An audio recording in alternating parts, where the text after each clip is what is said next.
As chamadas infecções sexualmente transmissíveis, popularmente conhecidas como ISTs, podem ser causadas pela contaminação por vírus, bactérias e são transmitidas principalmente pelo contato sexual. Mas você sabe que essa não é a única forma possível de se contrair uma IST? Inclusive, as ISTs, elas eram conhecidas como DSTs, que significa doenças sexualmente transmissíveis.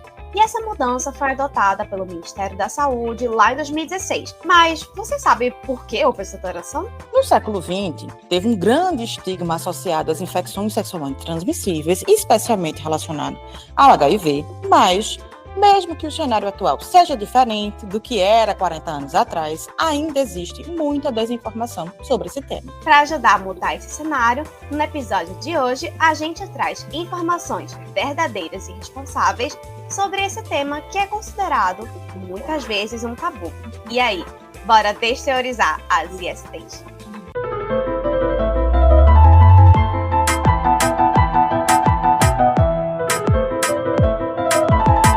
Desteoriza, um podcast sobre ciência e um monte de assunto que quase ninguém entende direito.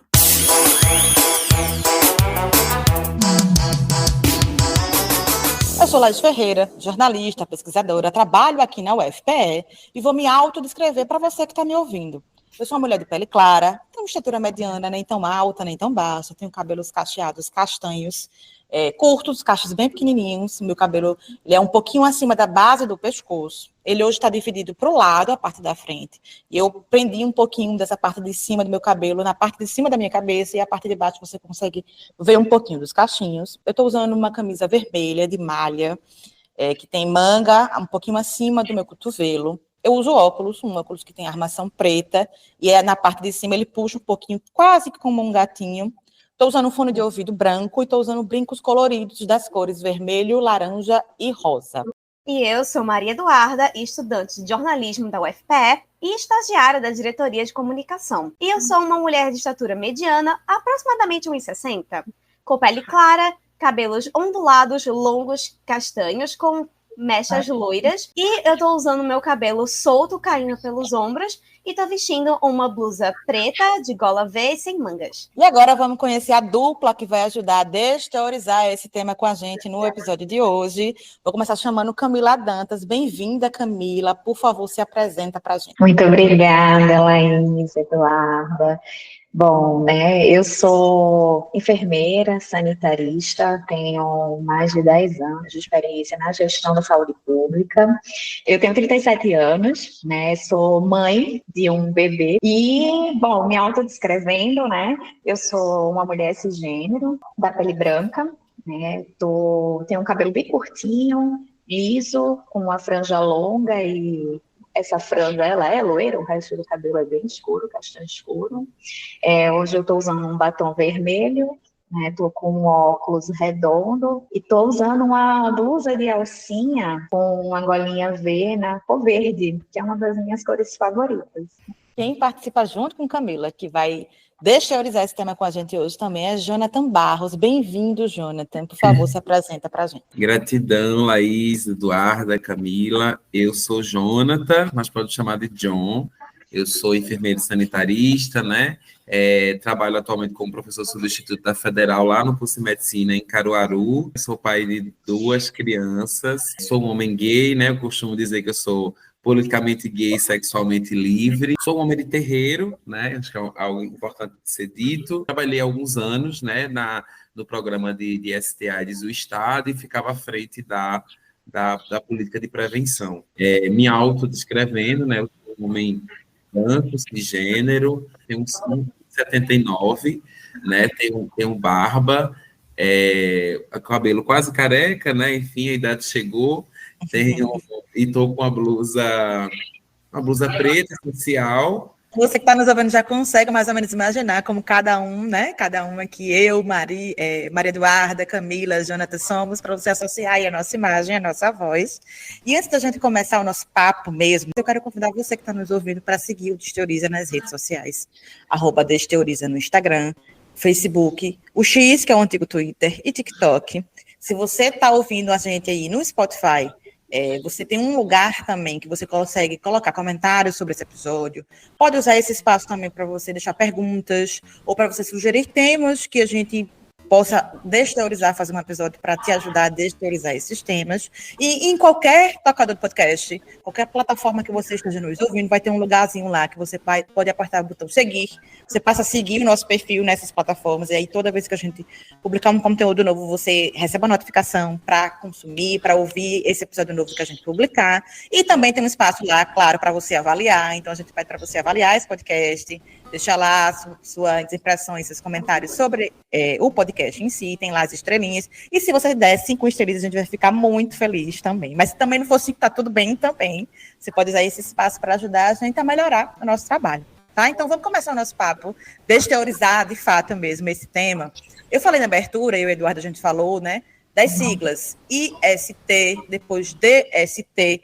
Eu sei que são... O nome já diz alguma coisa, né? Infecções sexualmente transmissíveis. Então, já tem uma ideia mais ou menos do que seja. Então, eu quero começar, Camila, eu queria começar perguntando o que são ISTs? E por que é que houve essa mudança de doença para infecção? As infecções, as ISTs, né, elas são infecções sexualmente transmissíveis, ou seja, são infecções que elas podem ser adquiridas por meio do sexo desprotegido. Eu acho que é muito importante a gente reforçar isso, que é um sexo desprotegido, para a gente não vincular, né, uma vida sexual ativa a uma vulnerabilidade maior para adquirir essas infecções.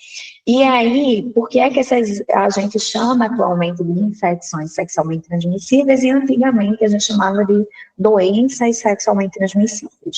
Quando a gente fala de doença, a gente tem uma forma muito clara na área da saúde de que quando você está doente, você tem sinais e sintomas. Ou seja, você vai visualizar, né, algumas manifestações no corpo e você também vai sentir algumas coisas no corpo. E aí, quando a gente passa a chamar de infecções sexualmente transmissíveis, isso se dá porque muitas vezes o agente infeccioso ele está dentro do nosso corpo, ele está se multiplicando de alguma forma e ele não manifesta nenhum sinal e nenhum sintoma.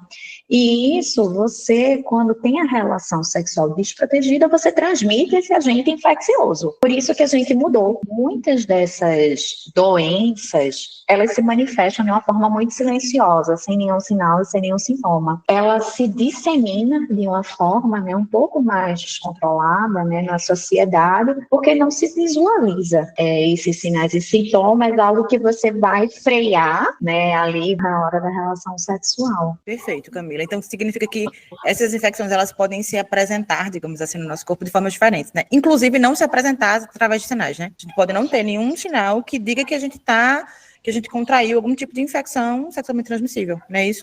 Perfeito. E aí, só adicionando, como é que a gente poderia definir, né, essas infecções sexualmente transmissíveis? Normalmente, a gente lista em 3 categorias, tá? Quando a gente fala de sinais aí dessas infecções. A gente tem as verrugas, a gente tem as úlceras e a gente tem os corrimentos. As verrugas, a forma que é mais famosa, né, que é mais conhecida, é o HPV. E hoje em dia a gente já tem até vacina para isso, né? E que é o principal causador de câncer de colo de útero dentro de pessoas com útero. Os corrimentos, né, que eles podem se manifestar, o corrimento no pênis, né, ou na vagina, e aí eu também tenho uma série aí de bactérias, né, que podem causar os corrimentos, e as úlceras, que são as feridas, né, é uma forma muito técnica de a gente chamar a ferida, né, que é aquele ferimentozinho que pode aparecer na região íntima. Então, a gente normalmente diferencia dessas 3 formas, as infecções sexualmente transmissíveis. Continuando o argumento que Mila trouxe, a gente vai pensar que essa mudança na nomenclatura vai hastear essa bandeira do silencioso, de que todo mundo está passível de ter uma infecção sexualmente transmissível, ainda que você tenha um sintoma, né, enfim, ou não. Né? Então, a partir do momento que você faz um sexo desprotegido, né, enfim, que é a principal forma de transmissão, você está passível, com quem quer que seja, né, de estar infectado com um IST, ainda que você não tenha nenhuma alteração no seu corpo visível, né, enfim. Agora, resgatando aquilo que a gente falou na abertura, sobre as outras formas de contágio, como o Jonathan já apontou, a maneira mais comum de se adquirir um IST é através do contato sexual, mas também existem outras formas de adquirir. Então, quais seriam essas outras formas de contaminação, Jonathan? Vai ter a transmissão, né, pelo sexo desprotegido como a principal, né, inclusive é a que a gente mais precisa conversar sobre, né, enfim. Mas aí você vai ter o processo de transmissão, que a gente fala transmissão vertical, que é quando a pessoa gestante, né, ela adquire ou tem uma infecção, e aí ela passa para a criança, né, enfim, ao longo da gestação ou durante o parto, né, isso sim, né, enfim, ela não fizer seu pré-natal correto e não fazer o tratamento correto, né? Então, não quer dizer que uma pessoa gestante que tem uma infecção, seja HIV ou outras, né, ela necessariamente vai transmitir para a criança, não. Né? A gente tem protocolos, né, bem estabelecidos para fazer com que ela não transmita. E a outra forma é o compartilhamento, né, enfim, de seringas, agulhas, né, alguns fluidos, enfim, que pode ser também uma forma de você desinfectar. Isso, exatamente. E agora eu gostaria de fazer um recorte para a nossa terra, nosso Brasil. Eu queria que vocês pudessem falar um pouco quais são as infecções mais comuns aqui no Brasil. Tá, o que a gente tem aqui de mais comum hoje, que eu acho que é o principal sinal de alerta, é a sífilis, né? A gente tem a sífilis como uma infecção sexualmente transmissível, e é uma dessas que pode se manifestar de uma maneira muito silenciosa, porque a sífilis, ela tem como se fossem 3 etapas, né? De progressão no corpo. Eu digo assim, se você não interrompe na sífilis primária, você vai evoluir para uma sífilis secundária, se você não interrompe com tratamento, você vai para a sífilis terciária. Então, a forma mais comum que a gente identifica é essa sífilis aí, a latente, que ela está aqui entre a primária e a secundária, ou seja, teve ali uma lesão inicial, uma feridinha, né, única, que ela não dói, ela não coça, ela não arde, ela não dá nenhum incômodo no corpo, que se identificada vai ser um incômodo apenas visual, de opa, eu tenho aqui uma feridinha na minha região íntima, e ela vai curar, né, ali foi a porta de entrada da sífilis. Depois que essa feridinha ela passa, a bactéria, né, ela vai ficar no corpo e vai ficar ali se multiplicando. E aí ela fica nessa forma, que a gente diz que é silencioso, né? Para além da sífilis, a gente também tem aí altos números, né? A gente tem os corrimentos, né? Os corrimentos uretrais, que é muito comum em pessoas com pênis, né?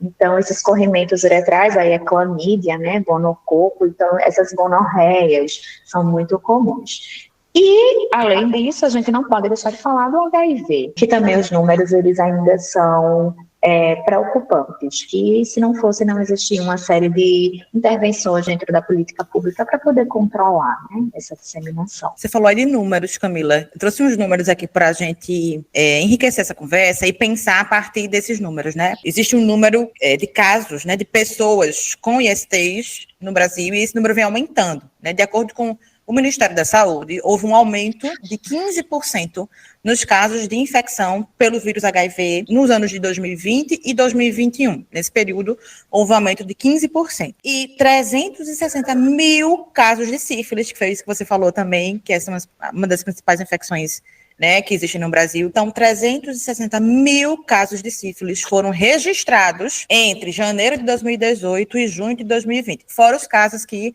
não foram diagnosticados nem registrados. A gente está falando aqui de números que chegaram e são fidedignos do Ministério da Saúde. Eu queria trazer esses dados para a gente pensar um pouco, queria ouvir vocês, né? Como é que você enxerga, Jonathan, o aumento desses casos, né? Esses números que são alarmantes, né? De pessoas com infecções sexualmente transmissíveis aqui no Brasil. Veja, quando eu vou pensar sobre o perfil epidemiológico, né, e como os dados crescem ou não dentro do processo, eu olho de 2 formas. Uma, com positividade, entendendo que a gente tem conseguido diagnosticar mais. Então, isso avança porque a gente vai olhar para o cenário um pouco melhor e entendendo ele de uma forma mais nítida. Então, isso é positivo, né? E aí, a partir disso, a gente vai entender como a população, ela, né, vivencia esse processo da sexualidade e como as infecções, elas acabam se transmitindo em torno do coletivo, né, enfim. E aí, eu tenho feito umas reflexões importantes, assim, da minha prática profissional, que a gente, quando vai discutir, enquanto profissional de saúde, a gente sempre parte da premissa ou vai focar na doença como sendo o centro do processo, né? Enfim. Então, assim, eu acho que é importante a gente falar sobre sífilis, HIV, mas tem algo antes que é o que faz com que a gente esteja falando tanto sobre doenças e infecções e como elas se transmitem, que a gente falar sobre sexualidade e pensar como é que a gente transa ou deixa de transar. Porque as informações, elas, no geral, elas estão postas. A gente tem uma camada da população que já sabe mais ou menos o que é IST, né? Sabe? E aí, nem todo mundo, mas é importante a gente falar sobre isso. Mas não é a informação por si só que faz com que a gente pense nesse gerenciamento de risco e repense como é que eu transo ou deixo de transar, ou como eu posso olhar para a minha prática sexual de uma forma que seja mais segura, né? Entendendo aí o processo de cada um. Né? Então, entender esse processo das infecções, né, e como elas se aumentam, né, ao longo do cenário nacional, para mim é positivo, porque a gente consegue tatear melhor e pensar estratégias, né, de enfrentamento a isso, prevenção, né, e tratamento para as pessoas quando cronifica a IST, no caso do HIV e algumas hepatite, né, enfim. Mas é a gente discutir, eu acho que é isso que falta mais na academia e nos serviços públicos, né? Enfim, como a gente pode discutir o prazer e a sexualidade das pessoas, porque é a partir disso que a gente vai conseguir chegar, né, numa redução, de fato, da transmissão, né, do processo. Né? Tem uma premissa importantíssima para todo mundo, toda infecção sexualmente transmissível tem tratamento. Então, assim, o nosso processo é falar sobre isso, fazer com que as pessoas identifiquem, se for no sentido sintomático, né, para fazer seu tratamento, e a grande maioria delas tem cura, né? Quando não tem cura, tem um tratamento crônico ao longo da vida, né? Enfim, que vai fazer com que a pessoa viva como se nada tivesse acontecido. A gente precisa discutir a nossa relação com o nosso corpo, a nossa relação com o nosso prazer e como a gente dá e sente prazer em relação ao outro, porque é isso que faz, é o nó crítico que faz com que eu use camisinha, não use camisinha, tome PrEP, não tome PrEP, enfim, e faça esse processo. Assim, acho que é por esse caminho. E aí eu queria trazer uma outra coisa para a gente ir esmiuçando esse pensamento, que é de que forma você enxerga que as ISTs chegam para a nossa população a partir de alguns recortes? Classe, populações mais pobres, populações mais economicamente mais abastadas, enfim, raça e gênero. Como é que você percebe isso, né? Populações com menos ou mais condições financeiras, homens, mulheres trans, enfim, e a partir de um recorte de raça também. Como é que você enxerga isso? Maravilha, é uma ótima pergunta. A gente tem um processo que falar um pouco sobre HIV, mas no geral, né? Enfim, falar sobre SUS, saúde pública, né? Enfim, necessariamente precisa ser falado sobre iniquidade social. É você pensar o acesso desigual que as pessoas têm às coisas na sociedade que deveriam ser basilares para todo mundo. Então, quando eu penso, né, esse recorte de classe, de raça, de gênero, de sexualidade, eu vou entender que o processo de saúde, doença, cuidado das pessoas, né, vai ser interferido por esses marcadores que a gente fala que é marcadores sociais de opressão, né, enfim. Uhum. Então, pensar o gerenciamento da sexualidade de uma pessoa, de um homem branco, heterossexual, que vive, por exemplo, né, num bairro nobre de Recife, existe um recorte. Existe um outro recorte para uma bicha preta periférica que muitas vezes não tem acesso à alimentação, à moradia digna, enfim, tem um outro tipo de recorte. E a gente fala que o HIV aqui no Brasil, a gente tem uma epidemia concentrada em bolsões de vulnerabilidade. O HIV ele é democrático, todo mundo pode pegar, né? Enfim, se tem alguma coisa democrática aqui no Brasil, é a IST, né, e o HIV. Então, todo mundo que transa sem nenhuma forma de gerenciamento de risco, está passível de se infectar. Mas, pensando nessas iniquidades sociais, a gente vai ter bolsões de vulnerabilidade, né? Então, quando a gente pensa nisso, então a gente vai entender que as políticas públicas de enfrentamento têm que ter esses bolsões de vulnerabilidade, né, circunscritos para atingir, né, essas pessoas. Quando o John fala isso, ele diz assim, o HIV é uma epidemia concentrada, né? A gente não vai ver como se fosse assim, se eu fosse separar, né? Por gênero, classe social, enfim, se eu fosse ver lá como é que se dá a transmissão do HIV entre mulheres cis, homens cis, heterossexuais, né? Então, existe um percentual de infecção que ele é mais baixo, né, se eu for pegar esse público. E aí eu digo assim, e como é que se dá a transmissão de HIV entre pessoas trans, né? A infecção, ela se dá de forma mais alta, mas aí a gente tem que dar aqui uma pausa para a gente não trazer, não polemizar isso, e não é dizer que mulheres trans, elas são mais infectadas por HIV, a ideia não é essa, né? A gente precisa pensar o corpo trans, o corpo preto, né, o corpo gay, como uma população que é mais vulnerabilizada, né? Então, existem questões na sociedade que acabam vulnerabilizando mais essas pessoas, né? Então, é esse cuidado que a gente tem que ter. Então, se a gente faz esse recorte, o que é que a mulher trans, preta, periférica, quando ela decide, né, assumir essa identidade, qual é o padrão comportamental que a gente vê dentro das famílias, né? É excluir dentro das casas. E essas pessoas, quando saem de dentro de casa, elas ficam vulnerabilizadas. Então, quando você vê uma mulher trans com um curso superior, com um trabalho, com um concurso, isso aí é um recorte mínimo, né? Por isso que a gente fala que a gente precisa empretecer, né, os espaços de trabalho, a gente precisa... como é que eu poderia dizer assim? A gente precisa trazer o corpo trans para dentro desses espaços, né?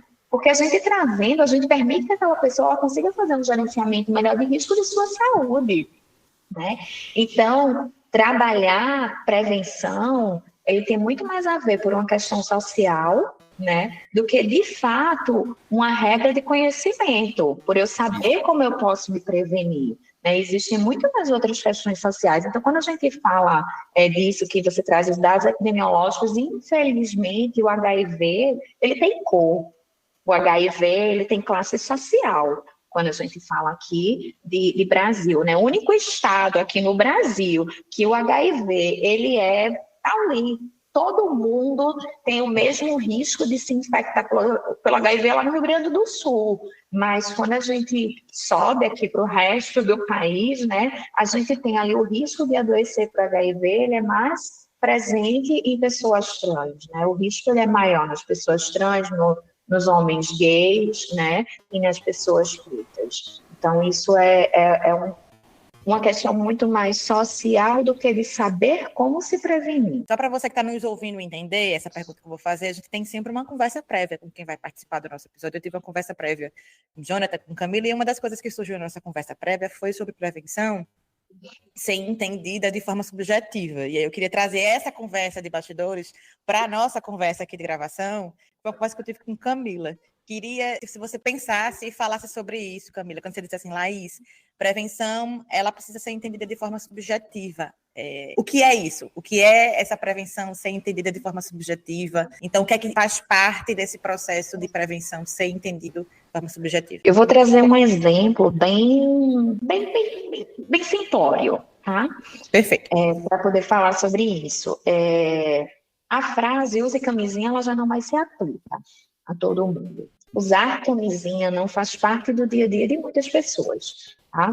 E não é sobre necessariamente não gostar do preservativo. Vamos problematizar um pouco mais, tá? Tem um homem que, quando ele coloca o preservativo, ele sente que a base do preservativo comprime demais o pênis dele, ele perde a ereção. O preservativo não é interessante para a atividade sexual dessa pessoa. Então, assim, a camisinha, ela necessariamente, ela não vai se aplicar a todo mundo. Porque quando a gente fala de sexualidade, a gente vai muito mais além do ato sexual, né? A gente fala o quê? De um bem-estar, da forma de se posicionar na sociedade, né? Então, a sexualidade, ela interfere em tudo isso. Então, estar bem com minhas relações sexuais, isso vai interferir, muitas vezes, na minha performance de trabalho, na forma como eu me posiciono, entendeu? Naquela questão de empoderamento, entendeu? Do simples prazer. Então, isso tudo interfere na sua vida. Então, quando a gente fala de prevenção, precisa ter uma abordagem ali singular, né? Eu preciso entender como é a dinâmica de vida daquela pessoa, entender como a pessoa ela vivencia a sexualidade e quais são as estratégias de prevenção que podem ser ali reorganizadas, combinadas, que vai servir como um cardápio mais adequado para o dia a dia daquela pessoa. Não, a gente tem um pensamento colonizado e cartesiano, né, de pensar a política pública e a forma de fazer ou cuidar das pessoas como se fosse uma receita de bolo, né? Então, o que Mila trouxe, assim, né? A frase use camisinha, ela funcionou ou chegou no nível de funcionar na década de 90 porque a gente tinha um boom do HIV, né? Numa transmissibilidade grande, uma alta letalidade, então muitas pessoas estavam morrendo, né, desencarnando desse processo, e tinha uma visibilidade muito maior, né, principalmente porque a gente tinha alguns expoentes da música e a classe média assustada, né, enfim, em torno desse lance do HIV. Então tinha uma visibilidade grande e a gente ia por um caminho de prevenção a partir do medo, né, enfim, que é o que muitas vezes eu bato na tecla trazer que não é isso, né, o medo não é forte o suficiente para fazer com que a gente gerencie o nosso risco.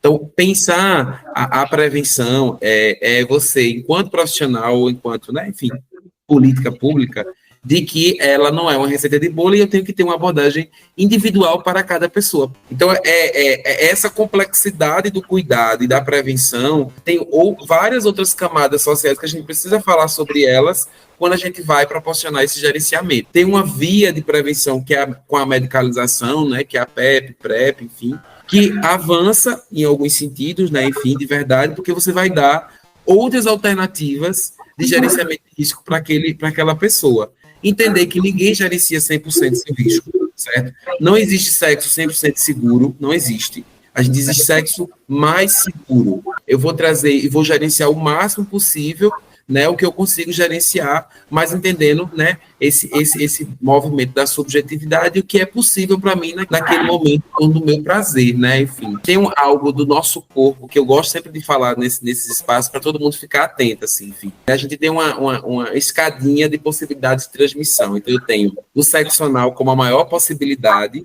porque o ânus é a porção final do trato digestório, que tem sua função de absorção, né? Então, eu só tenho uma mucosa e depois já vem tecido sanguíneo. E aí, sangue exposto é a possibilidade de transmissão, né? Então, o sexo anal está ali como ápice da possibilidade de transmissão. Depois eu venho no sexo vaginal, porque a vagina, né? Eu vou ter 7 camadas para chegar no tecido sanguíneo. Então, a possibilidade de transmissão já é bem menor e a vagina tem uma lubrificação natural, né? Se for um sexo com consentimento, né? Enfim, então isso também vai fazer com que, né, esse ato sexual não tenha, né, ruptura, né, e cortes e tudo mais. E por fim eu tenho o sexo oral, né, como uma possibilidade bem mínima de transmissão. Então pega essas informações, você vai, né, junto com as pessoas fazer o seu gerenciamento de risco e vai dizer assim, ó, velho, tu vai fazer sexo anal? No sexo anal, coloca a camisinha, né, enfim, no sexo oral eu não gosto de chupar bala com plástico, né, ninguém chupa bala com plástico, então, massa, vamos fazer assim, ó, tu na hora da penetração, tu coloca a camisinha, mas no sexo oral pode deixar, né, enfim, então, é falar de uma forma mais horizontal e entendendo que as pessoas têm autonomia, e a gente precisa respeitar essa autonomia e ir no cerne do processo. É muito engraçado, né? Como a nossa discussão ela é muito centrada, né, no homem. E aí, quando a gente fala assim de mulheres lésbicas, qual seria a forma de sexo que poderia existir um risco de transmissão? Seria com compartilhamento de brinquedos, né? Apesar de que muitas mulheres elas não curtem o brinquedo que penetra. Então, existe esse risco, mas aí se você for usar o brinquedo, a gente recomenda que use o preservativo. E no sexo oral, né, existe um risco que não é tão alto, né, de contaminação com contato com fluido vaginal, mas pode existir, né, ali um desejo e um prazer grande de se fazer um sexo oral numa pessoa com vagina que está menstruada. E ali o contato com o sangue, com a boca, existe um risco, né, mais alto. Então, tudo isso a gente precisa entender como é a dinâmica sexual, né? Isso falando enquanto profissional de saúde, daquela pessoa que eu estou ali tentando, junto com ela, fazer o gerenciamento do seu próprio risco. Então, falando aí para a gente que está ouvindo, vamos entender quais são as nossas dinâmicas de prazer, as nossas dinâmicas sexuais de prazer, para entender qual é a melhor forma que a gente consegue fazer o nosso próprio gerenciamento de risco. Então, existem formas diferentes que podem se adequar e que vão se adequar melhor às nossas realidades, os nossos prazeres, os nossos corpos, enfim, a forma como que a gente se relaciona com a gente e com a outra pessoa. Vocês trouxeram várias coisas na conversa, eu estava aqui me coçando, porque a gente tem um quadro aqui no Teoriza chamado Conta Tua História. Como o próprio nome diz, as pessoas contam histórias relacionadas ao tema que a gente está conversando. E hoje a gente vai fazer diferente, ao invés das pessoas contarem as histórias, elas mandaram perguntas, então tem uma pergunta aqui de várias pessoas e algumas já vieram nas respostas, então já vou aproveitar no embalo, aprofundar ainda mais o nosso papo. A primeira pergunta que a gente vai ouvir aqui é a pergunta de Alice, vamos ouvir.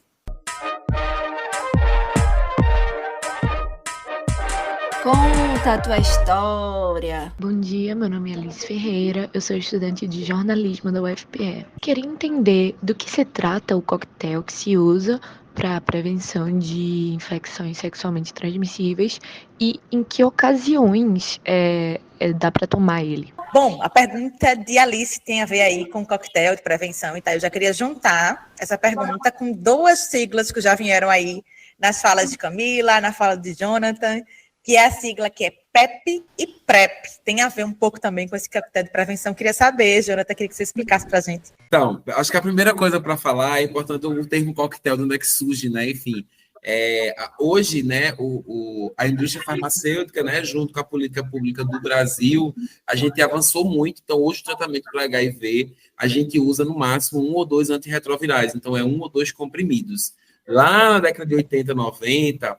o tratamento, de fato, as pessoas usavam um grande volume de comprimidos, né, enfim. E aí surge desse processo o nome coquetel, né, enfim. Mas hoje a gente já não usa mais, né, essa nomenclatura, até porque é 1 ou 2 comprimidos por dia para a pessoa que vive com HIV, né, enfim. Então, a PrEP, né, e a PEP são 2 formas de prevenção que a gente tem a partir do uso do antirretroviral. O mesmo medicamento que é utilizado para o tratamento da pessoa com HIV, né, a gente conseguiu avançar enquanto mundo, né, enfim, entendendo que o uso desse antirretroviral de forma, né, preventiva vai fazer com que, se a pessoa ela teve, né, contato com o vírus do HIV, né, seja as diversas formas de transmissão, ela não vai se infectar, né, não vai desenvolver a infecção no seu corpo. A PEP, ela significa profilaxia pós-exposição. Isso quer dizer o quê? Eu estava, sei lá, na festa, né, e arrumei um carinha, tal, a gente transou, e aí não usei preservativo. Ou o preservativo estourou, né, na hora do sexo e tudo mais. Então, teve ali uma possibilidade de transmissão, né, de ter me infectado com HIV e tudo mais. E aí, nesse sentido, eu posso, né, até 72 horas, mas o ideal é que eu encontre um serviço que oferte PEP nas primeiras 2 horas pós-exposição, né, enfim. Eu vou encontrar um serviço que oferta a PEP e aí eu vou, né, seguir o protocolo, né, do acesso à PrEP e vou tomar um antirretroviral, né, um comprimido por 28 dias. E aí, se essa exposição, né, eu tive, de fato, né, uma exposição e um contato com o vírus do HIV, eu não vou desenvolver a infecção, né? Então, após exposição, vem nesse sentido. Posso utilizar, né, ter acesso à PEP ou exposição sexual consentida, quando eu tenho algum acidente de trabalho, em que eu tenho ali um pérfuro cortante, que tem a possibilidade também de ter, né, contato com o vírus do HIV. A PEP a gente tem para o HIV, mas tem uma PEP que a gente fala que é a PEP completa. Então, a pessoa, quando vai tomar a PEP, ela também toma uma dose profilática para sífilis, né, enfim, e clamídia e gonorreia. Eventualmente, se fizer sexo desprotegido, né? E tem acesso a PEP. Não é para sair toda vez, transar sem nada e sair tomando PEP o tempo todo, não é assim, né? São casos, claro, porque de alguma maneira a gente vai estar se medicando, né? E tem algum efeito colateral, né? É isso, né? É isso. Veja, para a pessoa que se expõe com mais frequência, aí a gente puxa para a PrEP, que é o que a Camila vai falar um pouquinho, né? E aí, de fato, esse usuário, ele já faz sentido ele ir para a PrEP e não para a PEP. PrEP seria o quê, Camila? Era uma forma de você utilizar o antirretroviral, e aí é uma combinação de antirretroviral bem específica, né, que ele não entra no rol do tratamento do HIV, ele é utilizado para profilaxia para exposição mesmo, para ser utilizado e evitar que, se houver uma exposição, você vai estar protegido. Inclusive, essa PrEP, ela foi trazida como alternativa, foi um burburinho muito grande, né? Ele disse assim, mas é uma forma, as pessoas vão parar de usar a camisinha, porque elas vão querer usar a PrEP. E, na verdade, a PrEP, ela é recomendada exatamente para aquela pessoa que não consegue fazer um uso sistemático do preservativo. Então, a PrEP, ela vem exatamente com essa proposta de reduzir danos. Ou seja, se aquela pessoa, ela não consegue fazer um uso adequado do preservativo, aquilo ali não faz parte da rotina sexual dela, o que é que a gente faz? A gente oferece, pelo menos, a prevenção do HIV. Que dentro desse rol de infecções sexualmente transmissíveis é uma das infecções que a gente não tem cura, né? E que se a pessoa infectada não faz uma adesão adequada ao tratamento, ela pode agravar e pode morrer, né? A AIDS, ela mata. Então, assim, a gente tem que ter todo esse cuidado. Então, assim, dentre todas essas infecções que existem, né, que essa pessoa está exposta, né, a gente pega aqui o HIV e a gente isola, né, a gente diz assim, pelo menos para HIV tu não vai adoecer. Então, essa profilaxia pré-exposição ela pode acontecer de duas formas, né, seja com o uso contínuo e, né, recentemente houve também a inclusão da estratégia da PrEP sob demanda, ou seja, existe um evento que vai acontecer. Eu sei que naquele evento, naquele momento, eu vou me relacionar sem prevenção, eu posso fazer o uso desse comprimido no dia que antecede, no dia do evento e no dia após. E aí, em relação a esse evento específico, eu vou estar protegido do HIV. Lembrando que essa PrEP, ela protege apenas para HIV, para outras infecções sexualmente transmissíveis, ela não protege, né? E tanto PEP quanto PrEP, a gente consegue ter acesso no SUS, Serviço Público de Saúde, oferta, como é que a gente tem um serviço específico, tem um lugar específico, ou qualquer serviço de saúde que tem atendimento, nesses casos específicos, oferta PEP, PrEP, é isso? Isso, a gente vai estar disponível no SUS, e aí cada município vai se organizar, né? Enfim, então, tem municípios que se organizam, que tem uma oferta maior, né? A gente tem alguns serviços do Estado também que oferta, né? A PEP e a PrEP. O ideal que a gente coloca, né? Enfim, é que a PEP, né? Que após exposição, ela seja ofertada em serviços de 24 horas. Porque aí, né, quando tem esse processo aí, que o ideal é que se inicie nas primeiras 2 horas pós-exposição, então é importante que a gente tenha serviços que ofertem ali em torno das 24 horas. No geral, né, os serviços que ofertam a PrEP, né, estão muito ligados aos SAIS-CTAs, que são serviços específicos do cuidado da pessoa com HIV, né, e de prevenção das ISTs como um todo, né.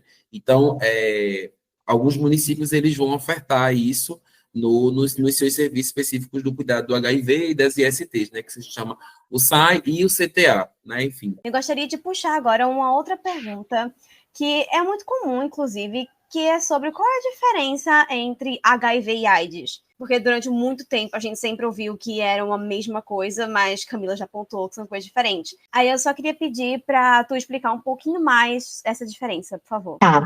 A gente tem o HIV é o vírus da imunodeficiência humana, ou seja, o HIV é o vírus, o HIV por si só ele não pode fazer nada, né? E a AIDS é o adoecimento do corpo, né? A síndrome da imunodeficiência adquirida, que é causada pelo HIV. Todo mundo que tem AIDS tem HIV, certo? Para você ter AIDS, para você ter a síndrome, a doença, você tem que ter o HIV. Mas nem todo mundo que tem HIV tem AIDS. Ou seja, eu posso estar infectada com HIV e não estar doente pela AIDS. E como isso é possível? Por meio do uso dos antirretrovirais, que são os medicamentos específicos para poder frear o processo de adoecimento causado pelo HIV. A diferença é só essa. Muito obrigada, Camila. E, aliás, a gente não acabou ainda com o nosso quadro Conta a Tua História. E agora a gente vai ouvir a pergunta de Paloma. Oi, meu nome é Paloma Xavier e eu tenho uma dúvida. Queria saber com que frequência e quais testes devem ser feitos no check-up de IST. Queria saber também quais vacinas contra IST a gente pode tomar e quais são disponíveis pelo SUS. Maravilha. Então, a gente tem 4 testes, que a gente fala testes rápidos, né? Enfim, é o teste de HIV, o teste de sífilis e o teste de hepatite B e hepatite C. A gente indica que as pessoas façam pelo menos uma vez ao ano, né, esses testes. Mas, né, enfim, se a pessoa, dentro do seu gerenciamento de risco, ela se expõe com uma frequência maior, eu sempre digo para a pessoa que ela faça teste sempre que estiver disponível, né? Às vezes a pessoa ela se expõe muito, ela não usa, né, não faz uso da PrEP ou da PrEP, né? Então, acaba que a testagem é a única forma de gerenciamento de risco dessa pessoa. Então, toda vez que você encontrar um serviço que oferte testagem, faça, porque é a única forma que você tem de gerenciar seu risco é se testando para, se um dia você se infectar, você vai se diagnosticar precocemente e iniciar o tratamento, né? Para fazer com que nem você adoeça, nem você transmita para outras pessoas. Então, no SUS, a gente tem aí disponível hepatite B, né, a vacina anti-hepatite B. A gente tem a vacina do HPV, né? E eu vou adicionar aqui, com algumas aspas, a vacina da hepatite A, que também é um tipo de hepatite, tá? Que ela é transmitida por via oral, fecal, né? Ou seja, por contato com água e alimentos contaminados. Mas, como a gente sabe, né, que a relação sexual, né, a língua, ela pode passear por muitas regiões do corpo, né? É possível, sim, se infectar com hepatite A por meio do sexo oral, principalmente quando existe a relação sexual oral, anal. Então, existe esse risco. Então, a gente tem essas vacinas disponíveis no SUS, né? Hepatite B, hepatite A e a vacina do HPV, elas estão ali dentro do calendário de saúde infantil. Lembrando que a hepatite B é uma vacina que pode se tomar em qualquer idade, tá? Em qualquer momento da vida, tá? Você não tem um esquema completo. Independente de sua idade, você pode iniciar a vacina de hepatite B. A vacina do HPV, ela está prevista, inicialmente, é uma vacina bem cara, sabe? E ela está prevista ali para o público de 9 a 14 anos, para meninas e meninas, tá?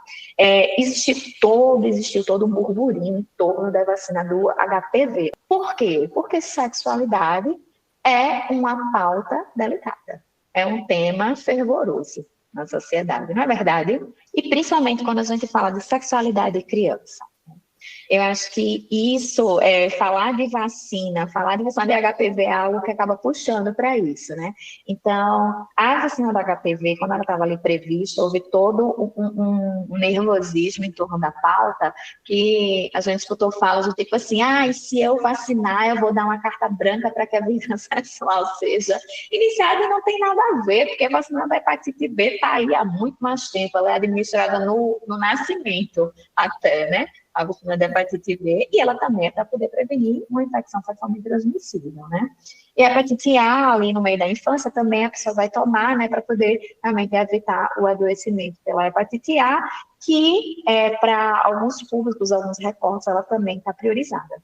E essa vacina da hepatite B, ela não está disponível no SUS para adultos, né? Porém, para pessoas vivendo com HIV, ela está disponível. Queria trazer um tópico aqui que eu acho que é importante. O tratamento. Fiz o teste, fui diagnosticado com IST e agora o que faço? Como a gente vem conversando, tanto a prevenção quanto o tratamento, ele tem que ser subjetivo, individualizado para a forma como aquele IST se manifesta no seu corpo, etc. Mas eu também sei que existem algumas coisas que são padrões já, né? Eu queria que a gente falasse um pouco sobre esse tratamento, para a gente ajudar as pessoas que estão ouvindo também a entenderem que tem um tratamento, tem um caminho para você seguir. Maravilha. Eu acho que tem, quando a gente fala, né, que todas as ISTs têm tratamento e estão disponíveis no SUS, né? Então, se você, né, fez um diagnóstico, né, lá estava fazendo uma testagem em alguma ação específica, ou já está fazendo a testagem lá no serviço mesmo, né? Por exemplo, no seu território tem a unidade de saúde da família, né, o famoso postinho.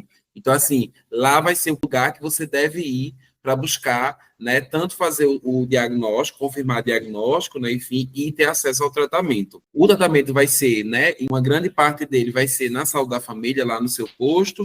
Se não for, você já vai sair de lá encaminhado para um lugar específico onde você precisa, né, fazer sua continuidade do tratamento. As ISTs todas têm tratamento, a grande maioria delas tem cura, né, enfim, então, tirando o HIV e a hepatite B, que pode cronificar, todas as outras você teve acesso ao tratamento, tratou, cura, tratamento vão ter, né, doses e drogas específicas e um tempo específico para cada uma delas, né, enfim. E aí, puxando só um processo sobre o HIV é uma epidemia muito mais social do que uma epidemia epidemiológica, né, no sentido ali do vírus e a transmissão e tudo mais. Então, existe um monstro criado em torno da pessoa soropositiva que faz com que as pessoas não façam sua testagem. Eu tenho medo, né, de me testar e descobrir que eu tenho HIV, minha vida vai acabar e tudo mais. Então, assim, sair um pouco da lógica do medo e do terror que a gente tinha na década de 90,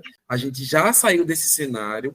As pessoas, elas vivem com HIV, vivem muito mais saudáveis, inclusive, do que as pessoas que não vivem com HIV. Não é uma sentença de morte, entender que sua vida continua do mesmo jeito, você só agora vai ter que se cuidar, tomar o seu antirretroviral todos os dias e chegar a algo que a gente coloca, né, como também uma estratégia de prevenção, que é ter uma carga viral indetectável. E aí a gente fala que I é igual a I. Indetectável é igual a intransmissível. E se ele continua assim, ele pode vir a acontecer dele transar sem camisinha, digamos, que ele não transmite o HIV. Então, a gente transmite o HIV, geralmente é aquele paciente que é soropositivo e não sabe que é. Então, a carga viral está lá alta, ele está transando sem camisinha e, né, e está transmitindo aí para as outras pessoas, né? Ou aquele paciente que sabe que é HIV, que é soropositivo, e não adere ao tratamento, né? E agora a gente vai puxar para um ponto que já foi falado aqui no episódio por vocês brilhantemente, que é sobre a importância da educação sexual. Porque tudo isso que a gente discutiu aqui faz parte da educação sexual, que é muito importante, não só para crianças e adolescentes, mas para todas as faixas etárias. Então, vocês poderiam explicar para a gente, por favor, qual seria a importância de termos educação sexual para todos? Então, Eduarda, quando a gente fala de educação sexual, né, e principalmente na infância e adolescência, não é algo que a gente está tirando da cabeça da gente, não. Assim, tem estudos que comprovam, né, que quando a educação sexual ela acontece na infância e na adolescência, as pessoas elas têm um risco menor de ter infecções sexualmente transmissíveis, de ter a gravidez na adolescência e de prevenir também violência sexual, né? Então, isso é o ponto. E falar de sexualidade, infância e adolescência não significa falar sobre ato sexual necessariamente, né? É a gente falar muito mais, né, sobre quais são as partes do corpo, né? O que é que tem ali que é interessante, a gente mexe, confere algum prazer, o que é que pode ou não pode mexer, quem pode, quem não pode, né? Até onde vai o consentimento, até onde vai o prazer, a permissividade. Então, é um tema, assim, que ele é muito mais amplo, ele vai muito mais além do que o próprio ato sexual. Eu não sei se na época de vocês foi assim, mas eu aprendi sobre infecção sexualmente transmissível na escola, né? Falando apenas sobre as infecções, né? O que eram as DSTs, né? Porque na minha infância era assim, que eram as doenças sexualmente transmissíveis. Existe essa e essa outra, né? Essa é causada por uma bactéria, essa é causada por um protozoário. Então, assim, existe, né, toda aquela discussão, mas não se falava sobre sexualidade, né? O que levava aquilo? Era algo muito rápido, era transmitida pelo sexo sem preservativo, ponto, e não se falava sobre isso. Então, assim, a gente precisa voltar um pouquinho mais e falar, assim, como essas crianças, elas se enxergam, né? Do que elas gostam, né? O que você deve permitir que aconteça, o que não. Ninguém chegou para poder me falar que no dia que eu transasse, ele precisaria ser bom para mim. Ele precisaria me dar prazer, né? Mas só se falava assim, olha, quando você transar, use a camisinha, não é? Para você não adoecer e você não engravidar. Então, assim, não se fala sabe? Não se fala, e muito mais assim, não se fala sobre orgasmo feminino, né? Então, é um tema, assim, que a gente precisa conversar sobre, né? A gente precisa empoderar, né, essas meninas, né, sobre seus corpos, sobre entender quais são os limites que elas precisam dar, porque isso vai prevenir. E a partir daí, você constrói, né, esse caminho de prevenção de uma forma muito mais fluida, e não pelo medo do adoecimento, né, como era trazido antigamente, e assim, ainda atualmente, né? Acho que a gente não pode negar isso, que ainda é assim. Pensei em dois exemplos assim, interessantes sobre isso. Um caso que foi falar sobre permissividade, né, nas crianças e tal, e aí descobriu que uma dessas crianças sofria abuso do tio, porque quando foi falado que ela não podia, né, que os adultos não podiam tocar na genitália dela, foi quando ela disse, mas meu tio toca aqui, não pode tocar. E aí foi investigado e descobriu que era um tio que abusava dela. Então, veja, né, um exemplo de como a importância da educação sexual desde a infância para falar sobre, e agora entendendo as camadas e os momentos de cada pessoa, né, de cada faixa etária. E uma outra coisa que me marcou muito, é uma palestra numa escola técnica, e tinha, sei lá, adolescentes e jovens ali, 14, 15, 16 anos. E aí uma das coisas que eu falava era sobre lavar o pinto, né, corretamente e tudo mais. E aí, quando eu disse assim, gente, vou ensinar vocês a lavar o pinto, né, e todo mundo riu, meio que eu fazendo assim, quem é que não sabe lavar o pinto, né? Pelo amor de Deus e tal, não. E quando eu fui explicar como era que se lavava o pinto, né? Uma grande parte do auditório estava chocada, assim, principalmente os meninos, né? Cisgêneros e tal que estavam lá, chocados no sentido de tipo, velho, ninguém nunca me disse que eu tinha que expor minha glande para lavar o pinto corretamente e tal. Então, a educação sexual, ela precisa ir por esse caminho nas escolas e na vida como um todo, né? Enfim. E a última pergunta que a gente tem aqui do Conta Tua História, ela foi feita pelo nosso ouvinte Alexandro. Oi, meu nome é Alexandro. Eu gostaria de perguntar quais são as recomendações para aquelas pessoas que já tiveram algum tipo de ST para doar sangue. Então, vamos lá. Essa questão da doação de sangue, né? Quando existe um processo de infecção, né? Mesmo que exista cura, existem alguns marcadores no nosso sangue. Os anticorpos que ficam lá sinalizando de que houve contato. Então, infecções sexualmente transmissíveis, quando os exames de triagem, ou seja, quando a pessoa ela vai fazer a doação de sangue, aquele sangue ele precisa ser triado, ele precisa ser estudado para saber se ele é adequado para a doação.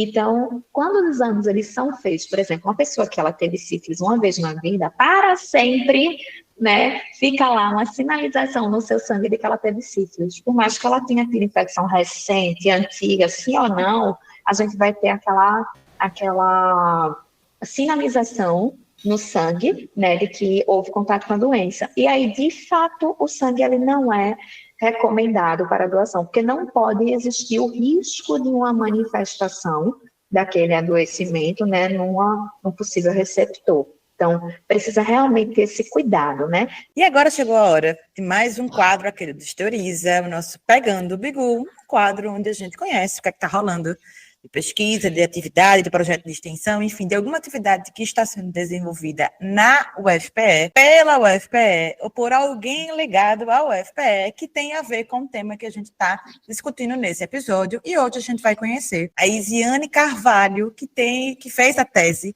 chamada Efeito de um jogo de tabuleiro no conhecimento de mulheres encarceradas sobre infecções sexualmente transmissíveis. Vamos conhecer. Pegando o bigu, meu irmão. Olá, meu nome é Isiane Carvalho, sou enfermeira e doutora em enfermagem pela Universidade Federal de Pernambuco. E hoje eu vou contar para vocês a história por trás da minha tese. Quando eu iniciei o doutorado, a minha orientadora, a professora Francisca Massi, me lançou um desafio: como nós poderíamos trabalhar educação e saúde para mulheres encarceradas em uma escola que funcionava dentro da unidade prisional. Ao pesquisar na literatura os principais problemas que acometiam essa população e quais estratégias nós poderíamos utilizar para abordar um conhecimento técnico e transformar ele em um conhecimento acessível para essas mulheres, nós identificamos a problemática das infecções sexualmente transmissíveis e elegemos como tecnologia para trabalhar esse tema um jogo de tabuleiro. Nós desenvolvemos o Previna. O jogo ele foi baseado na teoria das inteligências múltiplas, que nos diz que as pessoas aprendem de formas diversas porque elas têm inteligências diferentes. A partir disso, nós desenvolvemos esse material aplicamos por meio de uma intervenção. O que nós descobrimos? Antes da intervenção, do uso do jogo, essas mulheres elas tinham um score de conhecimento sobre esse conteúdo de 23 pontos. Após a intervenção, esse número passou para 28 pontos. Isso para um público que era tido como com dificuldade de reter conhecimento. Nós chegamos à conclusão, a partir desse estudo, que as estratégias e as ferramentas utilizadas na construção de conhecimento importam e precisam ser consideradas. Então, eu espero que os profissionais levem em consideração o poder da educação criativa na construção de conhecimento, independente do contexto no qual você está inserido. E antes da gente encerrar o nosso episódio, a gente já vai aqui para o nosso já conhecido quadro de indicação. Você escuta o Editoriza, você já sabe o que eu estou falando. Se você não escuta, vou te explicar agora. A gente pede para todo mundo que participa aqui do nosso papo trazer indicações de conteúdo de onde você que está nos ouvindo pode aprofundar ainda mais os seus conhecimentos, seu aprendizado sobre o tema que a gente está conversando. Não é isso, Duda? É isso aí. E então a gente vai saber quais são as indicações que nossos convidados maravilhosos, Camila e Jonathan, trouxeram para a gente. Tem um documentário que é Carta para Além dos Muros. É um documentário que eu acho que está disponível na Netflix ainda. E aí é muito, muito interessante, porque ele vai fazer ali um histórico do processo da política de HIV aqui no Brasil, né? E é uma forma bem, bem fluida, assim, de fazer esse debate, né? De a gente refletir mais sobre ele. E uma série também que está na Netflix, que eu toda vez eu indico para todo mundo, que ela chama Pose. É uma série que ela é a série da Netflix que tem o maior elenco trans, né, enfim, e aí o foco dela não vai falar necessariamente só sobre HIV, vai falar um pouco sobre, né, a questão das festas, né, o processo norte-americano, né, do movimento Vogue, né, enfim, e aí com pano de fundo tem o processo, né, das pessoas se infectando com HIV, né, e traz um pouco desse drama e das dificuldades que se teve em torno disso ali na década de 80, 90. Então, são duas indicações super interessantes, fluidas, né, e gostosas de assistir, assim. Então, eu queria trazer como indicação, né, uma série na Netflix, que é a Sex Education, que ela é muito leve e ela é uma série que ela traz, assim, todas as expressões, identidades de gênero, tudo que você pode trabalhar dentro da sexualidade, entendeu? Dentro de um estudo de sexualidade, essa série ela consegue entregar. Eu acho ela riquíssima, ela é uma verdadeira aula, né? Eu diria assim, assistir Sex Education. Além que ela é muito divertida, ela é maravilhosa. E aí, para além disso, eu queria também indicar um podcast, né? Quando a gente fala de sexualidade, a gente fala de IST, eu acho que nada melhor do que a gente tentar se entender, né? Enquanto um corpo desejante e desejável.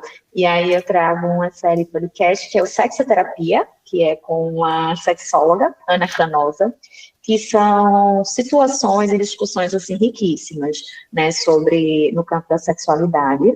Recomendo que todos assistam um documentário chamado Fogo nas Veias, né, que fala sobre essa questão da indústria farmacêutica voltada para o tratamento de HIV. E um livro, eu traria aqui um livro que normalmente ele é indicado como um livro paradidático nas escolas, mas que ele é um livro muito bom de se ler e para se entender que quando não se conversa sobre sexualidade com crianças e adolescentes, coisas como essa podem acontecer, que é o Depois daquela Viagem, da Valéria Polizzi, que ela conta, né, como foi a vida dela, que na primeira relação sexual dela, ela se infectou com o HIV, aos 15 anos de idade. Perfeito. A nossa conversa está chegando ao fim. Quero muito, muito agradecer, Camila, Jonathan, e deixar esse espaço para vocês, enfim, se despedirem, falarem o que quiserem para quem está nos ouvindo, né, que chegou aqui até o final desse nosso papo. Então, eu queria agradecer a todo mundo, né, enfim, pelo convite, né, pela partilha. Foi uma conversa fluida, né, de vários devaneios e reflexões. Acho que a gente não esgota, né, as várias portas que foram abertas, né, do debate, do diálogo,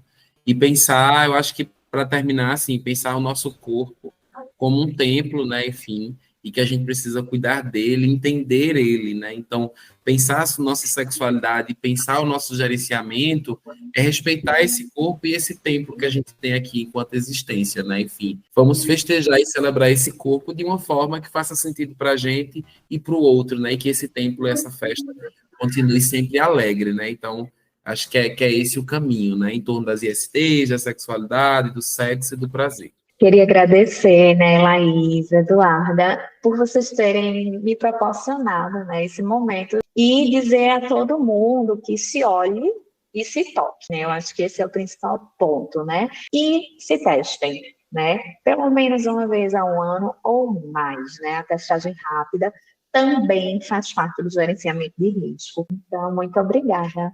Foi massa. A gente que agradece, Camila, Jonathan. Isso, nossos agradecimentos também a você que está nos ouvindo. E um lembrete, não deixe de seguir a gente nas redes sociais. É só procurar @Desteoriza no Instagram, Facebook, Twitter e TikTok para nos acompanhar. Esse episódio foi apresentado por mim, Laís Ferreira, e por Maria Eduarda Ferreira.